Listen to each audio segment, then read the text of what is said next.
Member for Iqaluit, Mr. Lightstone. Thank you, Mr. Speaker. Today I would like to follow up on a topic raised by my colleague, Mr. Hicks, regarding the issue of staff housing in Iqaluit.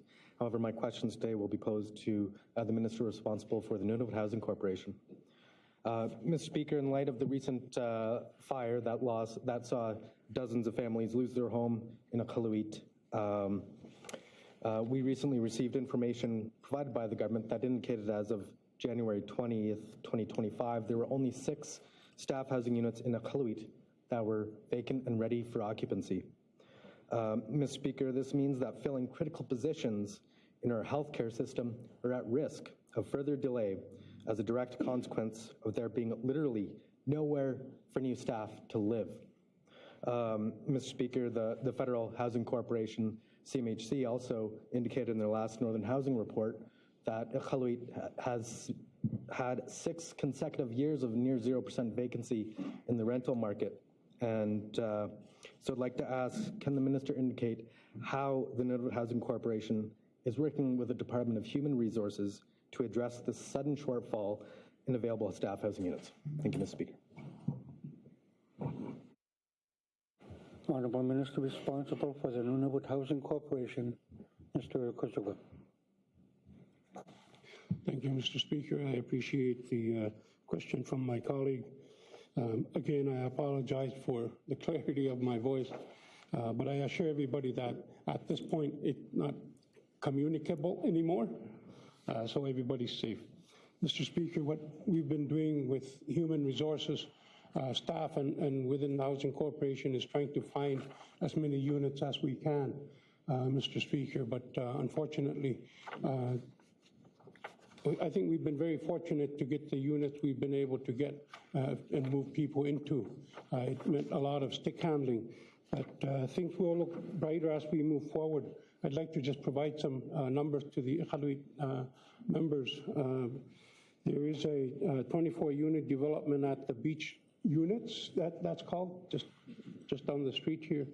And they'll be ready for occupancy by May of 2025, including a mix of 1- and 2-bedroom units.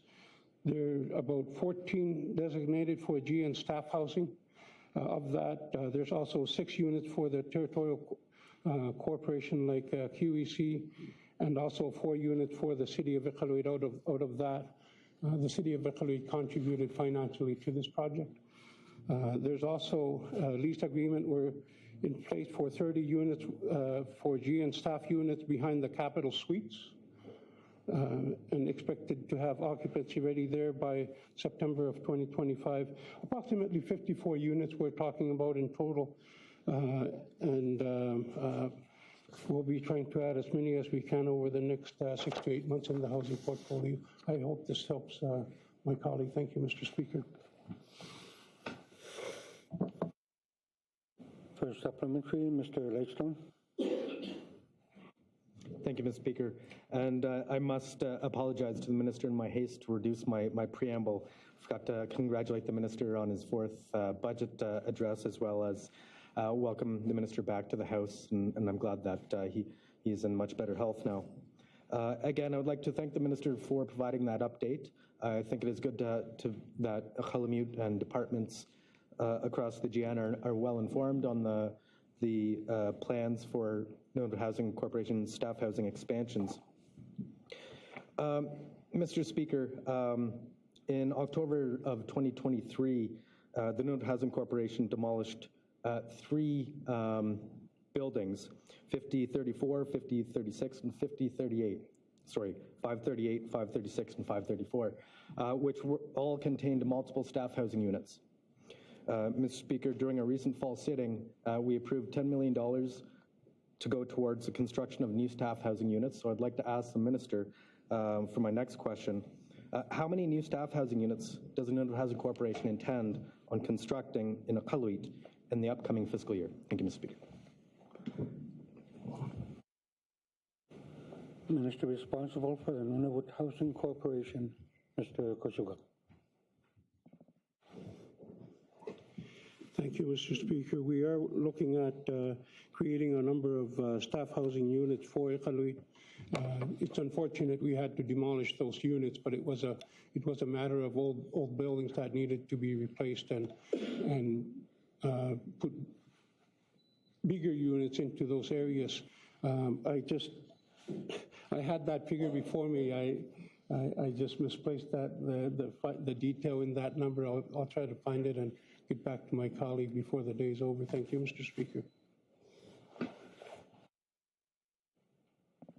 Second and final supplementary, Mr. Ledgestone. Thank you, Mr. Speaker, and I'd like to thank the Minister for that commitment. Mr. Speaker, the government's most recently quarterly employment report indicates that almost 40% of positions in Iqaluit are vacant, including nearly 300 positions in the Department of Health. Mr. Speaker, I continue to point the need for the government to recommit itself to the construction of new staff housing units, particularly here in Iqaluit, and more importantly, end the practice of leasing as opposed to building. Mr. Speaker, I continue to encourage the government of Nunavut as well as the federal government to build instead of take units away. Again, as I previously mentioned, this is the 6th year in a row that Iqaluit has had near 0% vacancy on the residential market. And we really need to make a dent in this housing shortfall.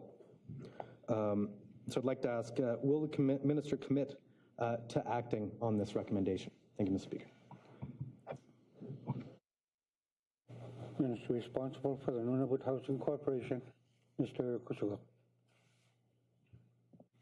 Thank you, Mr. Speaker. Mr. Speaker, when we look at the staff housing envelope across Nunavut, there is a dire need for more staff housing. I get it that Iqaluit has 0 vacancy rates, and so do other communities in the territory. Staff housing is vital for creating employment opportunities from the government in all communities in Nunavut. There are many communities in Nunavut without any staff housing, and it's always a challenge for the corporation to see where we can put as many staff housing as possible. We will continue to try to do better in that. And in terms of removing existing staff housing to put new ones, that's never the goal or objective of our government, but sometimes it's cheaper and actually faster to do so.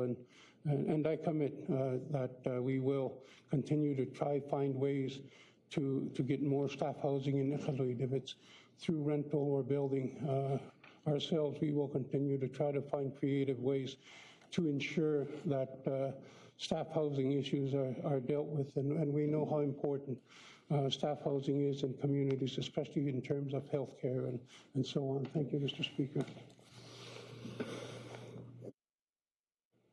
Other questions?